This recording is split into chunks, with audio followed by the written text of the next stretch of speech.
Yo mga igala, may hapon. So ito na yung mga binili ko na mulberry from Mulberry Tarlac. Ito yung mga tanim ni sir, na-share niya sa akin.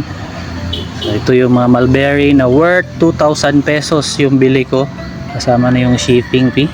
Hindi pa pala kasama yata. So ito na yung Taiwan Long. Yan, Himalayan Red.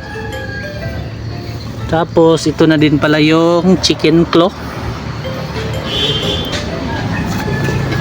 Ito na din yung Osterkey. Yan. So lahat ng mga pinadala ni sir, nagkaroon na ng mga bunga. Hindi ko lang alam kung mag-survive to, yung bunga. Pero yung puno mismo, I think survive na to sila. Ito naman yung bring ng brother ko from Thailand. So tinawag ko na lang din ng Thailand variety. Not sure kung Thailand variety ba to or baka Illinois lang din. Pero yung dahon niya pa lang malayo siya sa Illinois. Ito yung Chicken Claw, parang talbos ng kamote. Hindi ko lang din alam kung anong lasa nito. Pero ito yung mamahalin na nabili ko. Itong Chicken Claw at saka Taiwan Long.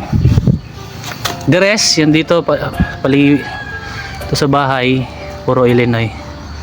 So that's it. Update sa aming bili na mga mulberry. Yan, meron mga seedlings doon available, ginawa ko. So available yan sa market. So ito, since malilim dito, puno kasi ito ng mulberry din ng mga Illinois. So ilipat ko na to sila doon sa mas may araw para maarawan na rin. Dito yung nag-start pa lang sila, pinaliliman ko. So this time may mga dahon na sila, parang naka-recover na from travel. Pwede na siguro ito maarawan. Need na nila ng sunlight. So that's it na talaga. Ito ilipat ko na.